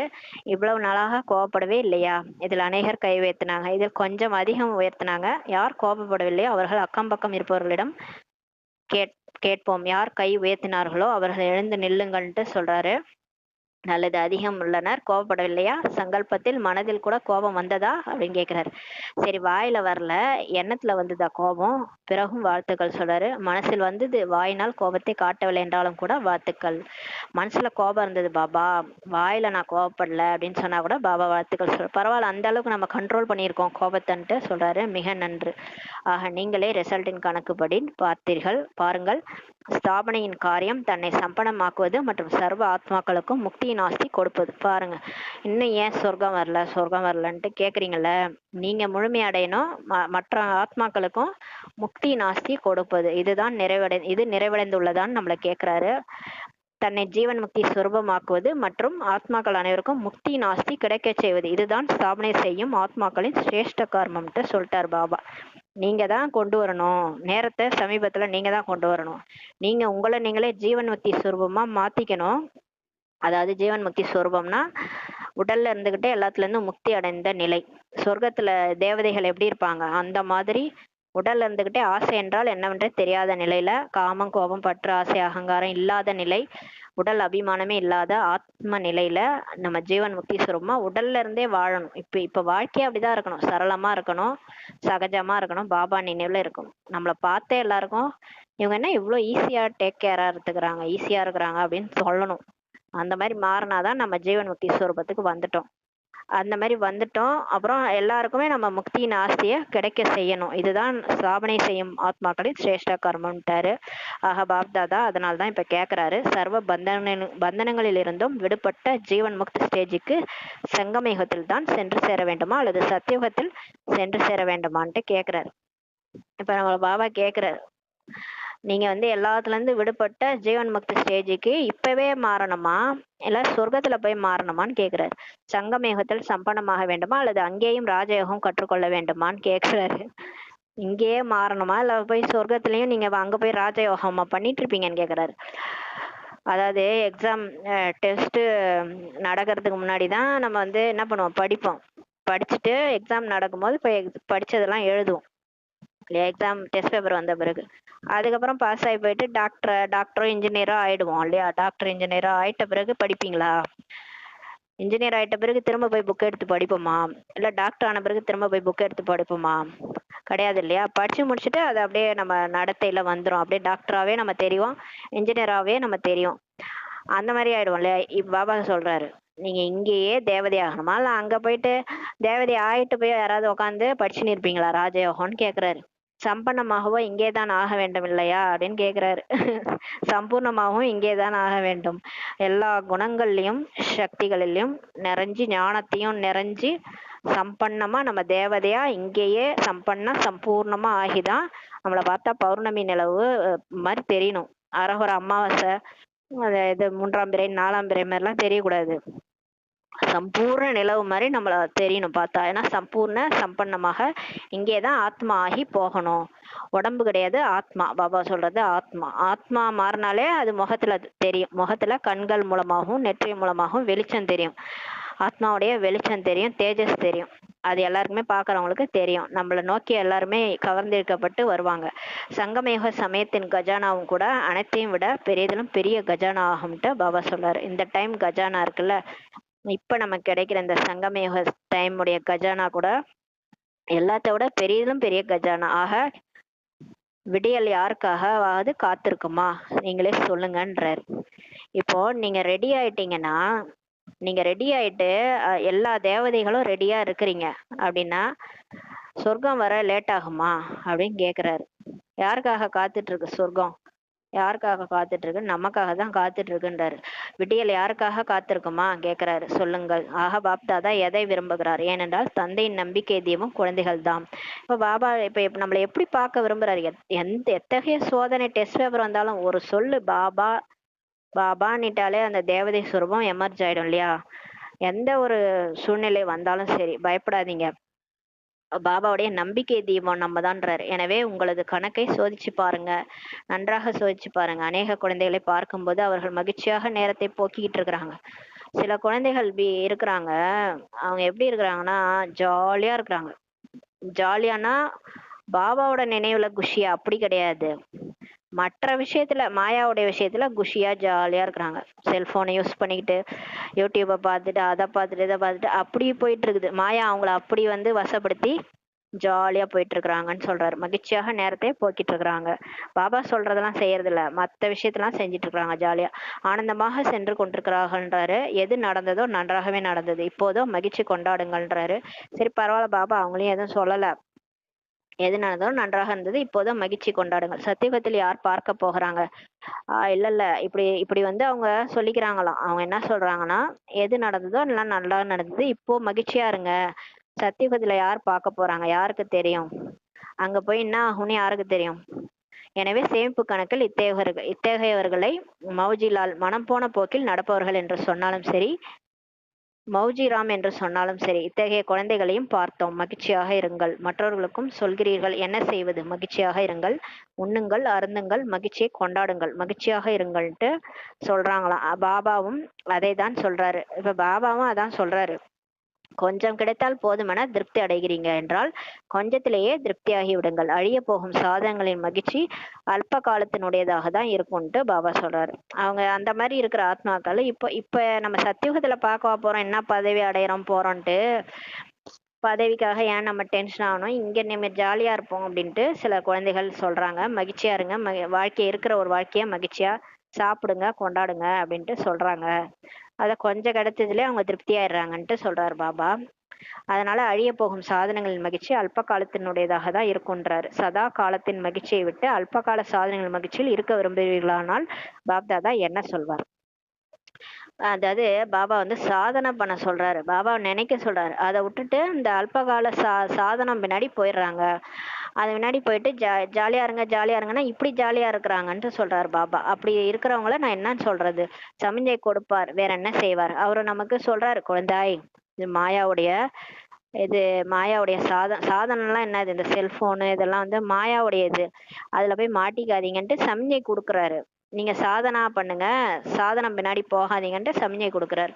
யாராவது வைரங்களின் சுரங்கத்திற்கு சென்று 2 வைரங்களை மட்டும் எடுத்துக்கொண்டு அதிலேயே குஷியாகிவிட்டால் அவரை என்னவென்று சொல்வார்கள்? பாபா சொல்றாரு பாருங்க, இந்த சாதனை அதாவது இப்ப கிடைக்கிறதே எனக்கு பிகே ஆயிட்டேன், இப்ப எல்லாமே எனக்கு கிடைச்சிருச்சு, நான் ஜாலியா இருக்கேன், பாபா குழந்தையாயிட்டு எனக்கு செல்போன் கிடைச்சிச்சு, இந்த இங்க இருக்கிற சாதனங்கள்லாம் கிடைச்சிருச்சு, நான் ஜாலியா இருக்கேன்னு அதுலயே திருப்தி ஆயிடுறாங்களாம் பாபா குழந்தைகள். அதான் பாபா சொல்றாரு, வைரத்தோடைய சுரங்கத்துக்கு போயிட்டு வெறும் 2 வைரத்தை மட்டும் எடுத்துன்னு வராங்க, எடுத்துட்டு குஷி ஆயிட்டாங்க, அவங்கள என்னன்னு சொல்றதுன்றாரு. ஆக அது போல ஆகக்கூடாது. வைர சுரங்கத்தையே நம்ம வந்து என்ன பண்ணணும், சுரண்டணும், ஃபுல்லா எடுக்கணும்னா 21 பிறவிக்கு ஆஸ்தி, 50-60 பிறவிக்கு ஆஸ்தி எடுக்கணும்னா அவ்வளோ பாபாவை நினைவு செய்யணும், அவ்வளோ ஞானத்தை சிந்தனை பண்ணணும். அதீந்திரிய சுகத்தின் மகிழ்ச்சியில் ஊஞ்சலில் ஆடுங்கன்றாரு. இப்ப உடல் உணர்வை விட்டுட்டு ஆத்ம உணர்வுல பாபாவை நினைச்சு நினைச்சு அந்த சுகத்துல மகிழ்ச்சியில ஆடுங்க, ஊஞ்சல்ல ஆடுங்க, அழியாத பிராப்திகளின் ஊஞ்சலின் மகிழ்ச்சியில் ஆடுங்க. டிராமாவில் பாருங்கள், மாயாவின் பாட்டும் விசித்திரமானது. இப்ப டிராமால பாபா ஒரு பக்கம் நம்மள சரி பண்ணிட்டு இருந்தா, இந்த மாயா ஒரு பக்கம் அது ஒரு வேலையை காட்டிட்டு இருக்கு. இந்த சமயத்தில் தான் அது போன்ற சாதனங்களும் வெளிவந்திருக்குது. அதனாலதான் இந்த போனு, ஃபேனு, இந்த வீடு துடைக்கிற மிஷின் எல்லாம் வந்திருக்கு. அதை பார்த்துட்டு அதுல வந்து புத்தி போயிடுது நமக்கு. முதல்ல அவ கிடையாது, ஆரம்ப காலத்துல பிரம்மா பாபா இருக்கும் போதெல்லாம் இதெல்லாம் கிடையாது. ஆனால் சாதனங்கள் இல்லாமல் கூட யார் சாதனை செய்தார்களோ, சேவை செய்தார்களோ, அவர்களின் உதாரணம் கூட முன்னால் உள்ளது இல்லையான்றாரு. அந்த காலத்துல பிரம்மா பாபா காலத்துல இந்த போனு, ஃபேன் இதெல்லாம் கிடையாது. ஃபேன் இல்லாமலே யோகா பண்ணாங்க, போன் இல்லாமலே சேவை பண்ணாங்க. ஊர் ஊரா போய் நடந்து கிடந்து கஷ்டப்பட்டு ஒரு சின்ன ரூம்லயே உட்காந்து அத்தனை பேரும் தங்கிட்டு சின்ன ரூம்லயே சேவை செஞ்சாங்க. ஆனா அவங்களுடைய உதாரணமும் இருக்குது இல்லையா, அவங்க எவ்வளவு வந்து தியாகம் பண்ணி சேவை பண்ணியிருக்கிறாங்க. யார் சாதனை செய்தார்களோ, சேவை செய்தார்களோ அவங்களுடைய எக்ஸாம்பிள் கூட இருக்குது இல்லையா. முன்பு இந்த சாதனங்கள் இருந்தனவா? இப்ப நம்ம தான் சொகுசா பண்ணிட்டு இருக்கிறோம். யோகா பண்ணாலும் ஃபேன் போட்டு தான் பண்ணுவோம், லைட் போட்டு தான் பண்ணுவோம், டிவியை போட்டுன்னு பண்ணுவோம், இல்லைன்னா ஃபோனை வச்சு தான் சேவை பண்ணுவோம்.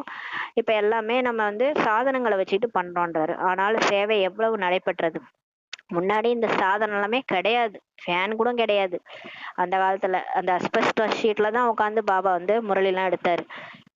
அவர் குழந்தைகள் நல்லா இருக்கட்டும், குழந்தைகள் நல்லா இருக்கட்டும்ட்டு அவர் தியாகம் பண்ணாரு. ஆனா அப்ப எவ்வளவு சேவை நடந்தது, தரமானவர்கள் வெளிப்பட்டார்கள் இல்லையா. அப்ப அந்த அளவுக்கு சேவை பண்ணும்போது நல்ல நல்ல குழந்தைகள் வெளிப்பட்டாங்க. ஆதிரத்தினங்களும் தயாரானார்கள் இல்லையா. இது சாதனங்களில் கவர்ச்சி. சாதனங்களை பயன்படுத்துவது தவறென்று சொல்லவில்லை, ஆனா பாபா சொல்றாரு சாதனங்களை யூஸ் பண்ணுங்க, தவறுன்னு பாபா சொல்லல. ஆனால் சாதனையை மறந்து சாதனங்களை பயன்படுத்துவது, இதைதான் தவறென்று பாப்தாதா சொல்கிறார்.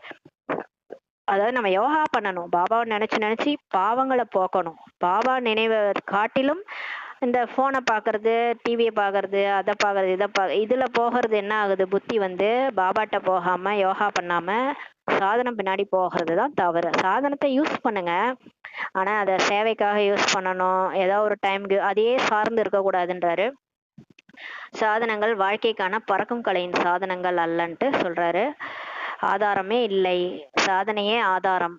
பாபா சொல்றாரு இதெல்லாம் ஆதாரம் வைக்காதீங்க, போன் எல்லாம் ஆதாரம் வைக்காதீங்க, ஃபேன் எல்லாம் ஆதாரம் வைக்காதீங்க.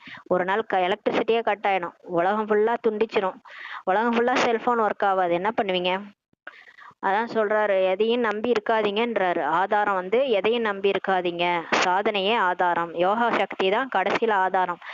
அப்பதான் அதுதான் பாபாட்ட நம்மளை கொண்டு போய் சேர்க்கும். சாதனைக்கு பதிலாக சாதனங்களை ஆதாரமாக ஆக்கி கொண்டீர்கள் என்றால் ரிசல்ட் என்னவாகும்ட்டு நம்மளே கேட்டு முடிச்சிட்டாரு பாபா. யோகா பண்றதுக்கு பதிலா போனு, ஃபேனு இதெல்லாம் ஆதாரமா வச்சுக்கிட்டு உட்காந்துருந்தீங்கன்னா உங்க ரிசல்ட் என்னவாகும்? அவ்வளவுதான். பற்று அதுல போயிடுச்சு இல்லையா, பற்று சாதனத்தின் பின்னாடி போகுது இல்லையா. அப்ப அது இருந்தாதான் நான் வந்து என்னால முடியும், இது வேணும் அது வேணும், இது இல்லைன்னா என்னால செய்ய முடியாது, சேவை செய்ய முடியாது, தேக அபிமானம் வந்துடும், ஆத்மா அபிமானி நிலை போயிடும். அதனால உங்களுடைய ரிசல்ட் என்னவாகும்னு கேக்குறாரு. நல்லது. நாலாபுறம் உள்ள குழந்தைகளின் புருஷார்த்தம் மற்றும் அன்பின் செய்தி பற்றிய கடிதங்கள் பாப்தாதாவுக்கு கிடைத்தன. பாப்தாதா குழந்தைகளின் ஊக்கம் உற்சாகத்தை பார்த்து இதை செய்வோம் அதை செய்வோம் இந்த செய்தியை கேட்டு குஷி அடைகிறார். இப்போது என்ன தைரியம் வைத்தீர்களோ ஊக்கம் உற்சாகம் வைத்தீர்களோ இதற்கு அடிக்கடி கவனம் கொடுத்து நடைமுறையில் கொண்டு வாங்க. இதுதான் குழந்தைகள் அனைவருக்காகவும் பாப்தாதாவின் மனதின் ஆசீர்வாதங்கள் மற்றும் நாலாபுறம் உள்ள சங்கல்பம் பேச்சு மற்றும் கர்மத்தில் சம்மதம் தொடர்பில் சம்பன்னமாகக்கூடிய அனைத்து சிரேஷ்ட ஆத்மாக்களுக்கு, சதா சுயதர்சனம் செய்யக்கூடிய சுயதர்சன சக்கரதாரி குழந்தைகளுக்கு, சதா திட சங்கல்பத்தின் மூலம் மாயாஜித் ஆகி பாபாவுக்கு முன்னால் தன்னை பிரத்யட்சம் செய்யக்கூடிய சேவாதாரி மற்றும் ஞானம் நிறைந்த வெற்றிகரமான குழந்தைகளுக்கு பாப்தாதாவின் அன்பு நினைவு மற்றும் மனப்பூர்வமான பல கோடி மடங்கு ஆசீர்வாதங்கள். நமஸ்தே நமஸ்தே சொல்றாங்க பாபா. நாம் ஆன்மீக குழந்தைகள் ஆன்மீக தாய் தந்தைக்கு நமஸ்தே. Good morning Baba. வரதானம்: உண்மையான தூய்மையான உள்ளத்தின் ஆதாரத்தில் நம்பர் 1 பெறக்கூடிய திலாராமுக்கு பிடித்தமானவர் ஆகுக என்ற வரதானம் கொடுக்குறாரு. பாபா அடிக்கடி சொல்லுவார், உண்மையான உள்ளத்துல தான் இறைவன் குடிக்கொள்வாராம். அந்த மாதிரி பொய் சொல்லக்கூடாது, பாபாட்ட பொய்யே சொல்லக்கூடாது. அதனால உண்மையான தூய்மையான உள்ளத்தின் ஆதாரத்துல தான் நம்ம நம்பர் 1 கிடைக்குது. பிரம்மா பாபா அப்படிதான், அவர் எதையுமே மறைக்கல. முரளிலே பாருங்க, பிரம்மா பாபா உண்மையதான் சொல்லுவார், அவர் வாயில பொய்யே வராது. நம்மகிட்டே அவர் உண்மையை சொல்லுவார், பாபாட்ட எந்த அளவுக்கு உண்மையை சொல்லியிருப்பாரு. அந்த மாதிரி யாரு உண்மையை சொல்றாங்களோ அவங்கதான் நம்பர் 1 பெறுவாங்க. திலாராமுக்கு பிடிச்சமானவர் ஆகுக. திலாராம் பாபாவுக்கு உண்மையான உள்ளம் கொண்ட குழந்தைகள் தான் பிடித்தமானவர்கள். உலகத்தின் புத்தி இல்லாமல் இருக்கலாம், ஆனால் உண்மையான தூய்மையான உள்ளம் இருக்குமானால் நம்பர் 1 பெறுவீர்கள்னு சொல்றாரு. நமக்கு உலகாய விஷயங்கள் அதெல்லாம் நமக்கு தேவையில்லை. ஆனா பாபாட்ட உண்மையா இருக்கிறோம், தூய்மையா இருக்கிறோம்னா நம்ம கண்டிப்பா நம்பர் 1ல வந்துருவோம். இந்த காலத்து வெற்றியெல்லாம் நம்ம பார்க்க தேவையில்ல. இப்ப நிறைய பேர் கெட்டவங்க தான் இப்ப வாழுறாங்க இல்லையா? இப்ப கலிகாலம், நல்லதுக்கே காலம் இல்ல. பாத்தீங்கன்னா அவங்க ஜெயிப்பாங்க, அதுக்காகலாம் நம்ம கவலைப்படக்கூடாது. நம்ம ஜெயிப்போம், நமக்குன்னு ஒரு காலம் வரும் இல்லையா? சொல்லுவாங்க பொறுத்தார் பூமி ஆழ்வார்ன்ட்டு. பொறுக்கிறவங்களுக்கு ஒரு காலம் வரும், நம்ம பொறுத்துக்குவோம், அப்ப நம்ம ஜெயிக்க போறோம். இப்ப ஜெயிக்கிறவங்க எல்லாம் வீழ்ச்சி அடைவாங்க. அதனால பாபா சொல்றாரு, உண்மையான தூய்மையாக உள்ள இருக்குன்னா கண்டிப்பா அந்த சத்தியமான உள்ள இருக்கிறவங்களுக்கு நம்பர் 1 அடைவாங்க. ஏனென்றால் புத்தியோ பாபா இவ்வளவு பெரிதாக கொடுத்திருக்கிறார். இதனால் படைப்பவரை அறிந்து கொள்வதன் மூலம் படைப்பின் முதலிடை பற்றிய ஞானத்தை அறிஞ்சுக்கிட்டீங்க. ஆகவே உண்மையான தூய்மையான உள்ளத்தின் ஆதாரத்தில் தான் நம்பரே கிடைக்கும்ட்டு சொல்லிட்டாரு. பாருங்களேன், நம்ம என்னதான் சேவை பண்ணாலும், என்னதான் என்னென்னமோ நீங்க செஞ்சாலும், உலகம் ஃபுல்லா நான் இத்தனை பேருக்கு ஞானம் சொன்னேன், 10,000 பேர் 20,000 பேருக்கு நான் பாபா சேவை பண்ணேன், அது பண்ணேன் இது பண்ணேன், எது வேணாலும் நீங்க பண்ணிக்கோங்க. ஆனா பாபா யாருக்கு நம்பர் கொடுக்குறாரு தெரியுமா? ஃபர்ஸ்ட் செகண்ட் தேர்ட்னு உண்மையான தூய்மையான உள்ளத்தோட இருந்தீங்களா? உண்மையா இருந்தீங்களா? ஃபர்ஸ்ட் தூய்மையா இருந்தீங்களா? தூய்மையான உள்ளம், பொய்யே சொல்லல, பாபாட்ட பொய்யே சொல்லக்கூடாது. அதுலதான் நம்பரே கிடைக்கும். சேவையின் ஆதாரத்தில் இல்லைன்னு சொல்லிட்டார் பாபா. நான் இவ்வளவு பேர் சேவை பண்ணேன், இவ்வளவு பேருக்கு நான் இவ்வளவு பேரை இது பண்ணேன் அது பண்ணேன், நீங்க அதோட ஆதாரத்துலலாம் உங்களுக்கு நம்பர் 1 வராது. அந்த 108 பேர் யார் தெரியுமா? கள்ளங்கபடம் இல்லாத போலோநாத் தந்தையுடைய குழந்தைகள். அவங்க எப்படி தெரியுமா இருப்பாங்க? அவங்களும் கள்ளங்கபடம் இல்லாம தான் இருப்பாங்க. அவங்களுக்கு உலகமே பாபா தான், வேற யாரும் தெரியாது. அந்த மாதிரி இருப்பாங்க. அவங்க சேவையே பண்ணலைன்னா கூட பாபா நினைவுலே சரீரத்தை விடுவாங்க. அந்த மாதிரி இருக்கிறவங்க தான் 108ல வருவாங்கன்னு சொல்லிட்டாரு. உண்மையான உள்ளத்தின் சேவையின் பிரபாவம் மனது வரை சென்று சேரும் சொல்லிட்டாரு. யாரு உண்மையான உள்ளத்தினோட சேவை பண்றாங்களோ அவங்களும் சேவை பண்ணுவாங்க. கண்டிப்பா அவங்க ஒரு சென்டர்ல ஒரு சின்ன சேவை கூட செய்யலாம், சேவை பண்ணிருக்கலாம். ஆனா அது எல்லாருடைய மனசு வரைக்கும் போய் சேரும், பாபாவுடைய மனசு வரைக்கும் போய் சேரும். ஏன்னா அவங்க மனசு அந்த மாதிரி உள்ள உண்மையான உள்ளம். அந்த மனசுல கள்ளம் கபடம் கிடையாது. அந்த மாதிரி ஒரு உள்ளத்தோட சேவை செய்யும் போது அந்த பிரபாவம் எங்க வரைக்கும் போகும்? எல்லாருடைய மனசு வரைக்கும் போய் சேரும், பாபாவுடைய சிம்மாசனம் வரைக்கும் போய் சேரும். புத்தி உள்ளவர்கள் பெயர் சம்பாதிப்பாங்க. ஆனா சில பேர் சேவை செய்வாங்க, என்ன தெரியுமா பண்ணுவாங்க? அவங்க சொந்த புத்தியை யூஸ் பண்ணி சேவை செய்வாங்க, பேர் புகழும் வாங்குவாங்க. இந்த மாதாஜி சூப்பரா பண்றாங்க, இந்த பிரதர் செம்மையா பண்ணிட்டாரு அப்படின்லாம் பேர் சம்பாதிப்பாங்க. அவங்களுடைய புத்தியை வச்சு செய்வாங்க, பேர் சம்பாதிப்பாங்க. மற்றும் மனம் உள்ளவர்கள் ஆசீர்வாதங்களை சம்பாதிப்பார்கள். பேர் புகழ் தான் கிடைக்கும் யாருக்கு? புத்தி உள்ளவங்களுக்கு. ஆனா மனசு உள்ளவங்களுக்கு எல்லாருடைய உள்ளத்தால ஆசீர்வாதங்கள் கிடைக்கும், சம்பாதிப்பாங்க அப்படின்னு சொல்றாரு. அதனால உண்மையான உள்ளத்தோட பாபா கிட்ட போய் சொல்லாம உண்மையான உள்ளத்தோட பாபா கிட்ட எல்லாத்தையும் சொல்லணும். உண்மையான உள்ளத்தோட சேவையும் செய்யணும். ஒரு ரூபாய் உண்டியல போட்டாலும் அந்த உண்மையான உள்ளத்தோட நம்ம கொண்டு போய் போடும்போது அதுக்கான பலன் கிடைச்சிரும். நான் போட்டேன், பாபாக்காக நான் கொடுத்தேன், நான் அங்க வரக்கூடாது. அங்க வந்து சேவைக்காக, அது பாபாக்காக, சேவைக்காக நிமித்த உணர்வோடு, பணிவோடு எல்லாத்தையும் செய்யும்போது, உண்மையான உள்ளத்தோடு செய்யும்போது அந்த ஆசீர்வாதங்களை சம்பாதிப்பார்கள்ன்ட்டார். ஸ்லோகன்: அனைவருக்காகவும் சுப சிந்தனை மற்றும் சுப விருப்பம் வைப்பதுதான் உண்மையான பரோபகாரம் ஆகும் சொல்றாரு. எல்லாருமே நல்லா இருக்கணும். எல்லாருமே உலகமே நல்லா இருக்கும். எல்லாருமே வந்து நம்மளுடைய சகோதர சகோதரிகள். அந்த மாதிரி சுப சிந்தனை மற்றும் சுப விருப்பம் வைக்கிறது தான் உண்மையான பரோபகாரம் ஆகும்ட்டு பாபா சொல்றாரு. பரோபகாரன்றது இவங்களுக்கு தான் செய்வேன், இவங்களுக்கு செய்ய மாட்டேன், இவங்களை எனக்கு பிடிக்காது, அந்த மாதிரிலாம் இருக்கக்கூடாது. எல்லாருக்காகவும் அவங்க கெட்டதே பண்ணாலும் நம்ம நல்லது செய்யணும். உண்மையா நம்மள பின்னாடி குத்துறவங்க எல்லாமே அப்படிதான் இருப்பாங்க. ஏன்னா இது கலியுகம் அப்படிதான் இருக்கும். இருந்தாலும் அவங்களுக்கும் நம்ம நல்லது நினைச்சோம்னு நினைச்சுக்கோங்களேன், அதுதான் உண்மையான பரோபகாரம் ஆகுன்றாரு. அவ்யக்த சமிங்கை: சகஜ யோகி ஆக வேண்டும் என்றால் பரமாத்மா அன்பின் அனுபவி ஆகுங்கள். எந்த குழந்தைகள் பரமாத்மா அன்பில் சதா மூழ்கிய நிலையில் இருக்கிறாங்களோ அவர்களின் ஜொலிப்பு மற்றும் பொலிவு சக்திசாலியாக இருக்கும்ட்டு பாபா சொல்றாரு. யார் எப்பயுமே பாபா அன்புல மூழ்கி இருக்கிறாங்களோ அவங்களோட முகம் வந்து எப்படி இருக்கும்னா ஜொலிப்பா இருக்கும். கண்கள் வந்து ஜொலிக்கும், பொலிவும் வந்து சக்திசாலியா இருக்கும். அதனால் எந்த ஒரு பிரச்சனையும் அருகில் அவங்கள்ட்ட வராது என்பது மட்டுமில்லை, ஏறெடுத்து பார்த்தாலும் அதை பார்க்க முடியாதுன்னு சொல்றாரு. அந்த மாதிரி யார் பரமாத்மா அன்புல மூழ்கி இருக்கிறாங்களோ அவங்கள்ட்ட பிரச்சனையே வராது, மாயாவே வராது. அதான் பரமசிவன் கழுத்துல இருந்து பாம்பு கேட்டது, கருடா சௌக்கியமா அப்படின்ட்டு கேக்குமா. அப்ப கருடன் வந்து சொல்லுமா, யாரும் இருக்கிற இடத்துல இருந்தா எல்லாம் சௌக்கியமேன்னு சொல்லுமா. அந்த மாதிரி அவரை நினைச்சுக்கிட்டு அவரோட அன்பு கடல்ல மூழ்கி இருக்கும்போது இந்த மாயா வந்து எதுவும் நம்மள சீண்டாது, மாயா வராது. அது ஏறெடுத்தே நம்மள பார்க்க முடியாதாம். அந்த மாதிரி இருக்குன்னு சொல்றாரு. அவர்களுக்கு ஒருபோதும் எந்த ஒரு கடின உழைப்புமே இருக்க முடியாதுன்ட்டு பாபா சொல்றாரு. அவங்க கஷ்டப்பட்டு எதையும் செய்யணும்னு அவசியம் இல்லை. அவங்களுக்கு சுத்தி எல்லாருமே சகயோகியா இருப்பாங்க. அவங்களுக்கு எல்லாமே சாதகமா தான் நடக்கும். ஏன்னா பாபாவோட அன்புல மூழ்கி இருக்கிறாங்கல்ல, அதனாலன்னு சொல்லி சொல்றாரு. ஓம் சாந்தி. நன்றி பாபா, நன்றி ராமா, நன்றி பரிவாரம்.